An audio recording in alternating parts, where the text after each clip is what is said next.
श्रीवास्तव, सरवन जी बहुत बहुत स्वागत है आपका। जन्माष्टमी की आपको बहुत बहुत शुभकामनाएं। क्या अपने बगल के इलाके में आप दही हांडी फोड़ने जाएंगे?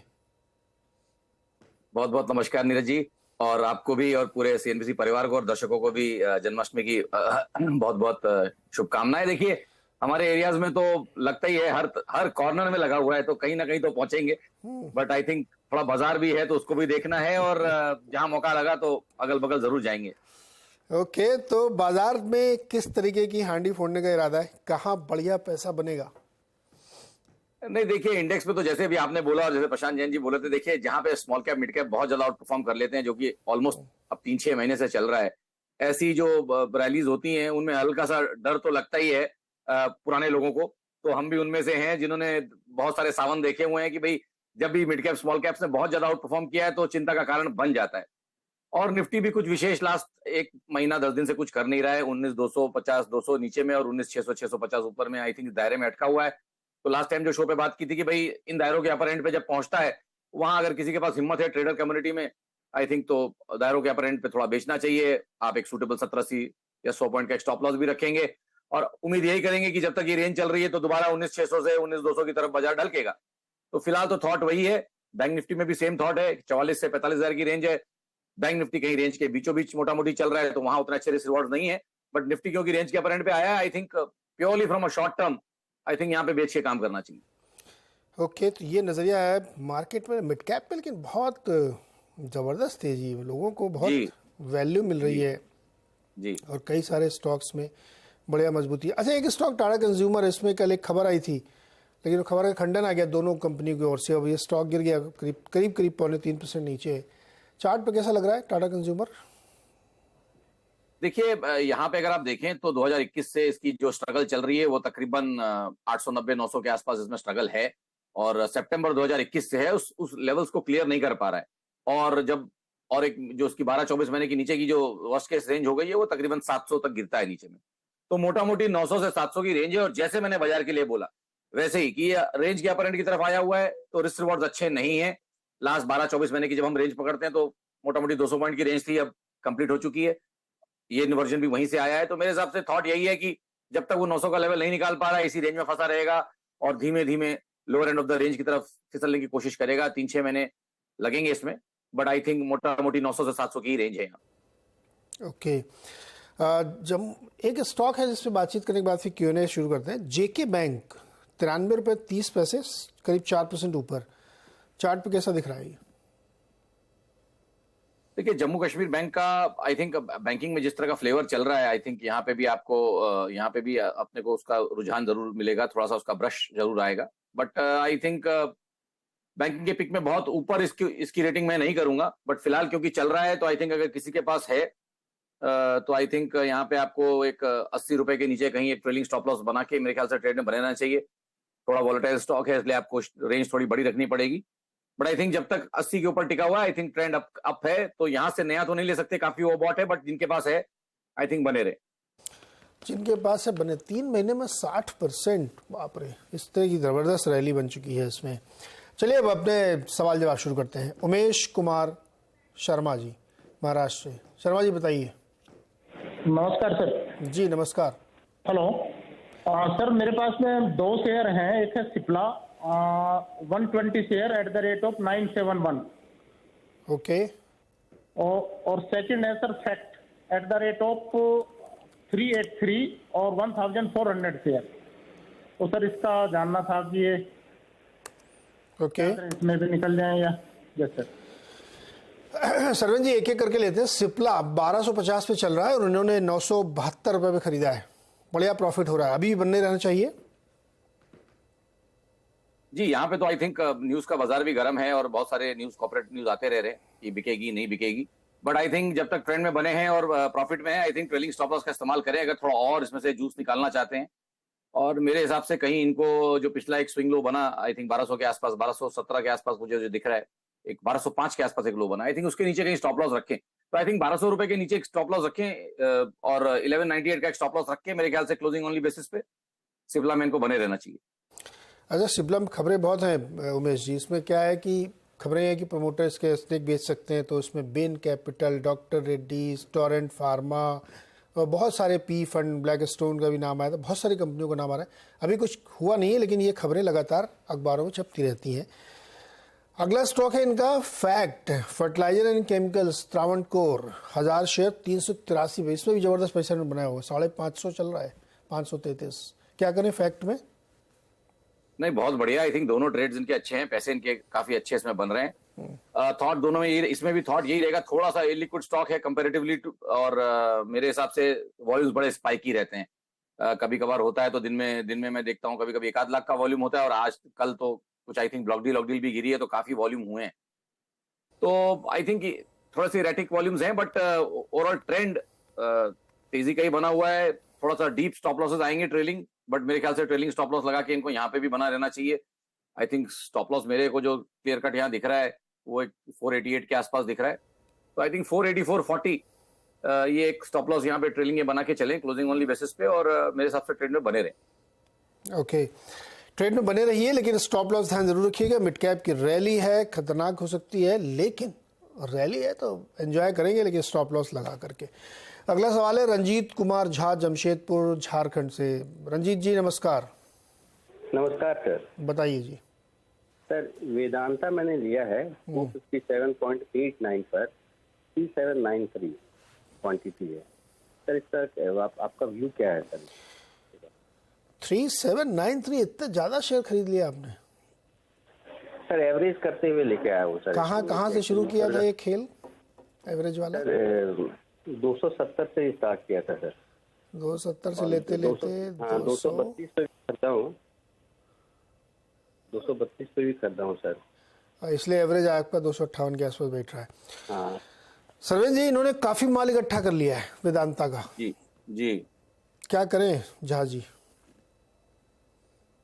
देखिए, मैंने भी, अगर इनके पास दायरा है, इनके पास होराइजन लंबा है, तो डेफिनेटली आई थिंक ट्रेड में बने रहे। मैंने पहले भी इसके लिए यही एक थोड़ा सा एक रेड फ्लैग उठाया था कि भाई इसमें 200-205 के स्तर कहीं नीचे में, वो जो पिछला लो था, उनको कहीं ये पॉसिबली चैलेंज कर सकता है, क्योंकि फिलहाल ट्रेंड वीक है। जहां मेटल्स के इंडेक्स ने अपना नया ऑल टाइम हाई बनाया और चलने की पूरी कवायद कर रहा है, यहाँ पे मुझे लग रहा है कि भाई अभी साइडवेज कंसोलिडेशन ही चल रहा है, गिरने के बाद उठ नहीं पा रहा है। तो आई थिंक एक बड़ा वीक सा पुल बैक आया, साइडवेज पुल बैक आया, लेकिन अब फिर वापस सेलिंग आ रही है।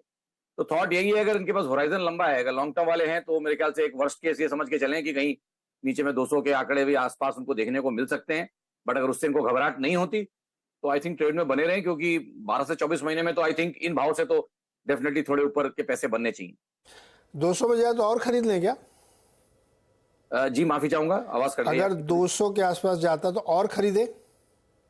देखिए, आई थिंक काफी कुछ एवरेज ऑलरेडी कर चुके हैं। इनकी माली हालत तो मुझे नहीं मालूम है, अगर पैसे हैं और कन्विक्शन है स्टॉक में तो व्हाई नॉट। जब 240 में लेने को रेडी है तो 200 में क्यों नहीं। तो आई थिंक स्टॉक अच्छा है, बट ये भी हाई बीटा स्टॉक है, और मैनेजमेंट भी मार्केट में काफी वोकल रहता है, कुछ ना कुछ गर्माहट हमेशा यहाँ पे भी रहती है। तो थोड़ा उस चीज को ध्यान रखें। थोड़ा मेटल स्पेस का हाई बीटा स्टॉक है ये, मतलब मेटल वैसे ही हाई बीटा है, उसमें ये और हाई बीटा है, तो थोड़ा संभाल के करें जो भी करना है। ओके, तो ये रही थी वेदांता में। अगला सवाल है SK शर्मा का, भीलवाड़ा राजस्थान से जुड़ रहे हैं। शर्मा जी प्रणाम, बताइए सर। नमस्कार जी, नमस्कार। श्रवण जी को भी नमस्कार जी। बहुत बहुत नमस्कार।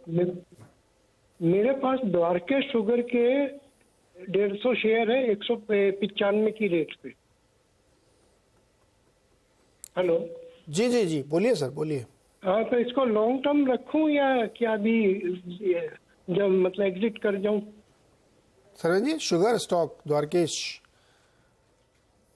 जी, देखिए कमोडिटी वाला स्टॉक है, तो अब लॉन्ग टर्म कमोडिटीज तो हमेशा सिक्लिकल रहती हैं, तो एक ये सिक्लिकल वाला स्पेस है, और कमोडिटी स्पेस हमेशा ऊपर नीचे होती रहती है। तो बहुत लॉन्ग टर्म तो मैं इनको नहीं बोलूंगा, बट आई थिंक अगर इनके पास होराइजन है 9-12 महीने का, 12 महीने तक का भी होराइजन है, तो आई थिंक ट्रेड में बने रहें मेरे हिसाब से। लेकिन एक स्टॉप लॉस भी जरूर रखें। आई थिंक जो अभी लास्ट जो मुझे कंसोलिडेशन दिख रहे हैं वो मोटा मोटी 88 के बहुत ज्यादा नीचे नहीं गए हैं, तो आई थिंक कहीं 87 के नीचे एक स्टॉप लॉस लगा के 8640 का एक स्टॉप लॉस लगा के आई थिंक अगर ट्रेड में बने रहना चाहते हैं तो बने रहें 12 मंथ प्लस के लिए। तो यहाँ पे इनके पास मोटा मोटी एक 8-9 रुपए का 8 रुपए का मेरे ख्याल से इनके पास यहाँ पे एक स्टॉप लॉस रहेगा 9 रुपए का, और ऊपर में मुझे लगता है कि अगर चला तो फिर इनको 114-115 के भी टारगेट्स मिल सकते हैं। तो 20 रुपए की अपसाइड है अगर वो उसको कैप्चर करना चाहते हैं तो आई थिंक स्टॉप लॉस से बने रहे।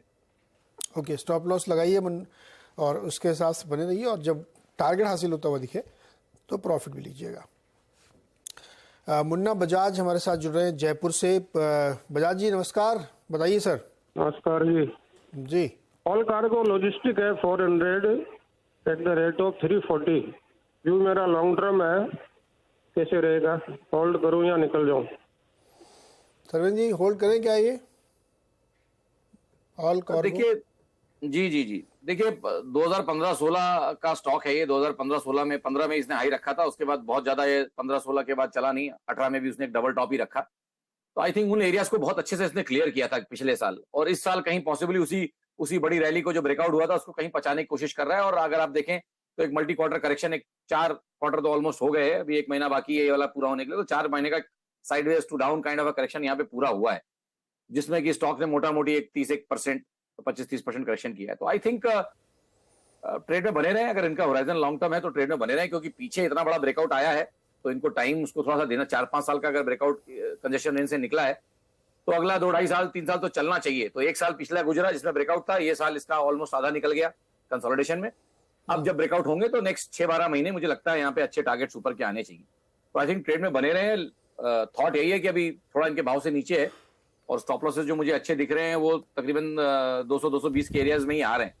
तो थोड़ा इनको यहाँ पेन झेलने के लिए रेडी रहना पड़ेगा, क्योंकि वापस इलिक्विड काउंटर है, बहुत ज्यादा क्या कहते हैं दिन के वॉल्यूम्स नहीं होते कई बार। तो थोड़ा सा इनको नीचे का 220 का लेवल ध्यान रखना पड़ेगा, बट आई थिंक ट्रेड में बने रहे। Ji Sarvan ji, Cochin shipyard, Garden Reach, Mazagaon dock, कौन सा पसंद है आपको? सर देखिए कोचिन और I think Cochin top pick रहेगा, लेकिन सब कुछ बहुत बढ़ा हुआ है अभी इन भावों से। तो अच्छे तो सभी लग रहे थे, लेकिन सभी चल गए। तो अब यहाँ से बहुत ज्यादा रिस्क रिवॉर्ड बचे नहीं है, काफी सारे ओवरबॉट हैं। तो जो लोग भी हैं थोड़ा संभाल के रहें और एग्रेसिवली स्टॉप लॉसेस ट्रेल करके रहें इन चीजों में, क्योंकि ये इलिक्विड स्टॉक्स में होता यही है कई बार कि जब बाजार पलटता है तो बेचने नहीं मिलता है। थॉट यही है, जब तक नहीं पलट रहा है अच्छी बात है, जब बाजार पलटता है तो कई बार बेचने नहीं मिलता है। जवान फिल्म देखने जाएंगे आप आज? जी जवान फिल्म देखने जाएंगे? अब सर आज तो दही हांडी है, तो आज तो जब जितना भी मौका मिलेगा मार्केट्स के बीच में और बाद में कोशिश यही करेंगे कि उसी को एंजॉय करें, और फिर मूवी वीकेंड में देखेंगे। सुबह 5-6 बजे शो चल रहा है, आप चाहते तो निपटा देते मार्केट से पहले। सर अब यही है ना कि फिर टाइम कहाँ बचता है वर्किंग डेज में, सोएंगे कब फिर? बताइए फिर पीवीआर में क्या किया जाए?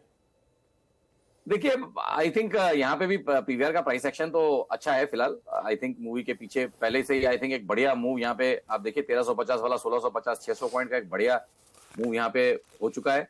पीछे स्टॉक को ये स्टॉक को भी तकरीबन 2000 के जो साइकोलॉजिकल मार्क्स हैं वहां पे 2000-2100 के आसपास थोड़ा इसको प्रेशर रहता है। तो आई थिंक ये जो रैली चली है काफी बढ़िया चल चुकी है। मे भी एक 100-150 पॉइंट और ऊपर बाकी है। तो यहाँ पे भी थॉट यही रहेगा कि जिनके पास है वो यहाँ पे स्टॉप लॉसेस अपने ट्रेल करके एग्रेसिवली रहें, और अगर मिला मौका तो 100-150 पॉइंट ऊपर के जो और बाकी है पॉसिबली खाने की कोशिश करें। एक महीने में 15-16% चल चुका है पीवीआर, और फिल्में आ रही हैं, बढ़िया कलेक्शन हो रहा है, तो उसकी वजह से पीवीआर चल रहा है। ये अच्छा स्टॉक रिटर्न बढ़िया दे रहा है। गौरव जुड़ रहे चित्तौड़गढ़ राजस्थान से। गौरव जी नमस्कार, सवाल पूछिए सर अपना। जी सर नमस्ते जी। HDFC बैंक के 200 शेयर है 1650 की प्राइस पे। सरवन जी 1650 पर HDFC बैंक, ये स्टॉक बहुत लंबे समय से अच्छा प्रदर्शन नहीं कर रहा है। मतलब बैंक बहुत अच्छा है, मर्जर भी हो गया, मर्ज एंटिटी का साइज बहुत बड़ा हो गया है, टॉप ग्लोबल बैंकों में शामिल हो गया है, लेकिन निवेशक चिंतित हैं, उनका पैसा नहीं बन रहा है, क्या करें? नहीं, आपने राइटली पॉइंट आउट किया। देखिए बेस इतना बड़ा हो चुका है अब कि नो डाउट कंपनी अच्छा करती रहेगी, सब कुछ अच्छा रहेगा, लेकिन जब आपका बेस इफेक्ट प्ले आउट होने लगता है, इतनी बड़ी बेस पे आप कितना रिटर्न निकालेंगे, वो फिर औरों से तो थोड़ा कम ही निकलेगा, but quality of the return always better रहेगा।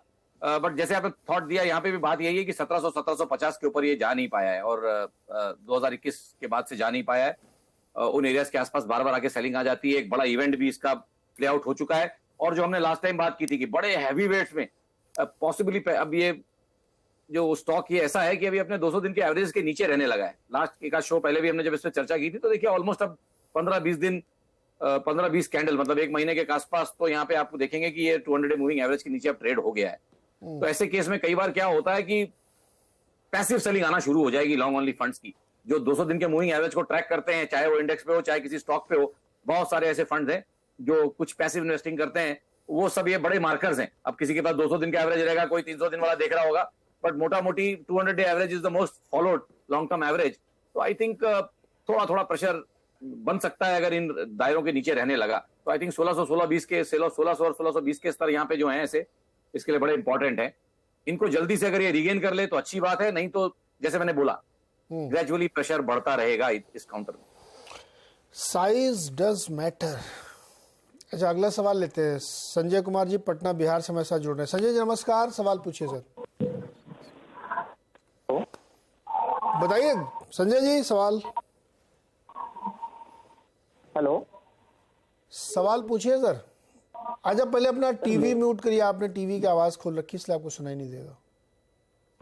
सर मेरे पास बालमन लॉरी के 121 शेयर है सर, 479 रुपया 60 पैसे पे। इसको सर हम दो साल से होल्ड कर रहे हैं और सर ये उससे ऊपर जा नहीं रहा है, बट उसमें अभी सर डिविडेंड भी है। और जैसे सर 2 साल से देख रहे हैं कि डिविडेंड के एक्स डेट के आसपास जाता है तो फिर प्राइस नीचे गिरने लगता है। तो इसमें डिविडेंड के आसपास जाता है मतलब एक्स डेट के आसपास जाता है। अच्छा, एक्स डेट मतलब जी, तो वो नीचे 167 रुपए का चल रहा है अभी जी। कुछ आपको स्प्लिट बोनस की जानकारी है क्या? नहीं सर, कोई ऐसा तो नहीं हुआ कि एक आध शेयर और मिल गया हो इसी का? बिल्कुल नहीं सर, जितने खरीदे थे उतना ही है। बिल्कुल सर उतना ही है। सरवेन जी बड़ी चिंता की बात है, बामर लॉरी में बहुत ऊपर लिया इन्होंने, अभी तो बहुत नुकसान है। थोड़ा लंबा चार्ट दिखाइए इसका बामर लॉरी का। जी हाँ, सर। कुछ तो आई थिंक कुछ तो प्राइस में कुछ रहेगा। आई थिंक कुछ तो इनको एडजस्टमेंट मिला रहेगा। कब इन्होंने कब लिया है, अगर ये डेट बताएंगे तो फिर हम चार्ट देख सकते हैं। कब लिया था आपने संजय जी? सर 17 सितंबर 2021 को। 2021 को लिया था जी, सितंबर। नहीं, 17 सितंबर को आई थिंक मेरे सेटअप्स में तो ये भाव नहीं दिख रहे जो भाव ये बोल रहे हैं। 479 का तो भाव नहीं दिख रहा है मुझे। नहीं तो इसका मतलब ये चार्ट एडजस्ट हुआ होगा सर कुछ तो। हाँ, तो इनको शेयर्स और आए होंगे, फिर ये भाव इनके पास गलत है। इनके एडजस्टेड प्राइस नहीं है ये, क्योंकि एडजस्टेड प्राइस में तो बालमल लॉरी का जो मुझे दिख रहा है, एडजस्टेड प्राइस में जो मुझे भाव दिख रहा है उसका तो हाई करीब 200 के आसपास ही है, उसके ऊपर तो गया ही नहीं है एडजस्टेड भाव में। Correct, you are right. कोई इसमें कॉर्पोरेट एक्शन है जी, मैं चेक करता हूँ मैं भी। तब तक आप बताइए फिलहाल इनको क्या करना चाहिए? हाँ, तो फिलहाल मैं इनका एडजस्टेड प्राइस ये निकाल लें। आई थिंक डेफिनेटली ये भाव नहीं रहेगा जो उन्होंने बोला है, बट आई थिंक एक बढ़िया अप ट्रेंड चला है स्टॉक में। मैं जो देख रहा हूँ लास्ट 5-6 महीनों में एक बढ़िया मूव चला है और स्टॉक तकरीबन 100 वाला अब आपको 170 के आसपास दिख रहा है। तो 70% का एक बढ़िया शानदार गेन है। इनको भी पैसे बने होंगे ऐसा मेरा मानना है। तो फिलहाल जब तक ट्रेंड पॉजिटिव है और ट्रैक्शन मोमेंटम चल रहा है, आई थिंक इनको ट्रेलिंग स्टॉप लॉस का इस्तेमाल करना चाहिए। 155 के नीचे 154.40 का क्लोजिंग ओनली स्टॉप लॉस लगाएं और मेरे हिसाब से ट्रेड में बने रहें। ओके, स्टॉप लॉस के साथ इस ट्रेड में बने रहिए। संजय जी बामर लॉरी इस समय 167 चल रहा है। ये जो ड्रम बनाते हैं ये जो फ्यूल होता है ना, पेट्रोलियम फ्यूल, स्पेशलाइज्ड ऑयल, उसके ड्रम बनाते हैं और ट्रेवल टूर का भी काम है इनका। ऐसे कई सारे काम करते हैं, तो उसकी वजह से हुआ है। 2019 में एक बोनस आया था सर, बट हाँ 2019 में एक 1:2 का एक बोनस आया हुआ है, इसलिए इसका ये प्राइस ये दिख रहा है। कॉर्पोरेट एक्शन था इसमें। चलिए एक छोटा सा ब्रेक लेते हैं, ब्रेक से लौट के आगे फिर चर्चा को आगे बढ़ाएंगे। फिर से आपका और अगेन चर्चा बढ़ाते हैं आगे, लेकिन एक जानकारी देंगे। अभी संजय जी पूछे था बामर लॉरी के बारे में, तो हमने अपने सुमित जी से पूछा, उन्होंने मुझे बताया कि इसमें बहुत बार बोनस आया, 13 में, 16 में दिया गया। उसके बाद 2019 में भी एक बोनस है, इसलिए एडजस्टेड प्राइस ऐसा यहाँ पे दिख रहा है। अगला सवाल है अंशु शर्मा का, एटा उत्तर प्रदेश से। अंशु जी नमस्कार, सवाल पूछिए। सर आशु शर्मा, मैं सर आशु शर्मा बोल रहा हूँ एटा से। जी आशु जी बताइए। सर चंबल फैट के शेयर हैं मेरे पास में 1282 की खरीद है, और दूसरा है मेरे पास डेल्टा कॉर्प 500 शेयर है, 182 की खरीद है। तो इनको मैं 3 महीने रोक सकता हूँ, क्या ठीक रहेगा रोकना? दोनों को? दोनों को सर जी 3 महीने के लिए चंबल फर्टिलाइजर और डेल्टा कॉर्प। देखिए चंबल फर्टिलाइजर तो आई थिंक एक बढ़िया बेस बनाने की कोशिश कर रहा है, तो आई थिंक यहाँ बने रहें। पीछे के जो लेवल्स हैं तकरीबन 250 के आसपास, उसके नीचे कहीं 244 का इनको स्टॉप लॉस रखना पड़ेगा, 244.40 का स्टॉप लॉस रखना पड़ेगा अगर थोड़ा सा अवधि बढ़ा के रखनी, क्योंकि टारगेट्स भी फिर अच्छे आएंगे। तो आई थिंक यहाँ पे इनको ऊपर में अगर ये खड़े रहे 12 महीने प्लस के हिसाब से, तो मुझे लगता है कि अगर ये बेस बन गया है तो 350 370 के टारगेट्स भी यहाँ ऊपर में आ सकते हैं, उनको भी सरपास कर सकता है, बट टाइम इनको यहाँ पे थोड़ा देना पड़ेगा। और जहां तक रही डेल्टा कॉप की बात, वहां अगेन यहाँ पे भी देखिए जो न्यूज का बाजार है हमेशा ही गर्म रहता है, और बड़ा ही सेंसिटिव स्टॉक है, कुछ ना कुछ तो होता रहता है इसमें। तो आई थिंक अभी ये जो अभी जीएसटी वाला न्यूज आया जिसके बाद ये गिरा है, आई थिंक कोशिश तो कर रहा है तकरीबन 170-180 के आसपास संभलने की। तो आई थिंक 170 के नीचे कहीं एक लेवल का ध्यान रखें स्टॉप लॉस का, और ट्रेड में बने रहें। फिलहाल इतने बड़े गैप डाउन के बाद मैं इनको बेचने तो नहीं बोल सकता, तो आई थिंक 170 के स्टॉप लॉस से थोड़ा खड़े रहें और देखें क्या होता है, थोड़ा टाइम दें इसको। हाँ, इसमें अगर वो नहीं हटाना तो बड़ा नुकसान रहेगा। जी जी जी। डेल्टा कॉप में ध्यान रखिएगा भाई आशु जी, डेल्टा कॉप में ये समस्या है एक कि वो टैक्स लगा दिया गया था उसके ऊपर। चलिए अगला सवाल एक फटाफट लेते हैं। मुंबई से हमारे साथ मोतीलाल जी जुड़ रहे हैं। मोतीलाल जी नमस्कार सर, पूछिए सवाल। नमस्ते सर जी। यूपीएल का 605 का कॉल लिया था 20 रुपए 20 पैसे में, अभी 5-6 दिन से होल्ड कर रहा हूँ, वापस वो वहां तक आता है, वापस नीचे जाता है, वापस नीचे जाता है, वापस ऊपर आता है, आगे ऊपर बढ़ नहीं रहा सर। सर जी यूपीएल में कॉल लिया इन्होंने जी, क्या करना चाहिए? देखिए एक बहुत टाइट रेंज में फंस गया है यूपीएल। अगर मैं डेली की इसके रेंजेस पकड़ूं तो फिलहाल एक 5-7 दिन से रेंज में फंसा है, इसीलिए इनको ये दिख रहा है कि भाई भाव आ रहा है उसी रेंज में फंसा हुआ है और इनके पैसे नहीं बन रहे हैं। तो आई थिंक 590 से लेके तकरीबन ये 615-620 का एक इसका बहुत टाइट एक रेंज बना हुआ है। तो टाइम वैल्यू के हिसाब से थोड़ा इनका पिसते रहेगा पैसा। तो मेरी इनको राय ये है कि भाई इसको एक 4 दिन और दें मैक्सिमम, 3-4 दिन में अगर ब्रेकआउट नहीं हो रहा है तो आई थिंक फिर स्ट्रेट से इनको कॉस्ट टू कॉस्ट या मे बी एक माइनर स्टॉप लेके निकलना चाहिए। तो मे बी 3-4 डेज और दे दें बस, और उससे ज्यादा इसमें खड़े नहीं रहे, क्योंकि टाइम वैल्यू के हिसाब से पैसा इनका फिर नुकसान हो जाएगा। ओके 3-4 दिन और रुके, नहीं तो फिर इसमें से बाहर हो जाए, वरना आपके जो मोमेंटम से पैसा बना वो निकल जाएगा। और इस बीच पूरा बाजार ग्रीन में आ चुका है, बैंक निफ्टी भी 80 पॉइंट ऊपर है और मिड कैप में तेजी और थोड़ी बढ़ी है, अब ये 200 पॉइंट ऊपर हो गया है। तो बढ़िया मजबूत ट्रेड का दिन चल रहा है आज का। चलिए एक छोटा सा ब्रेक लेते हैं। सरवन जी बहुत बहुत शुक्रिया हमारे साथ जुड़ने के लिए, बातचीत करने के लिए और मेहमानों की मदद करने के लिए। एक क्विक ब्रेक के बाद देखिए आप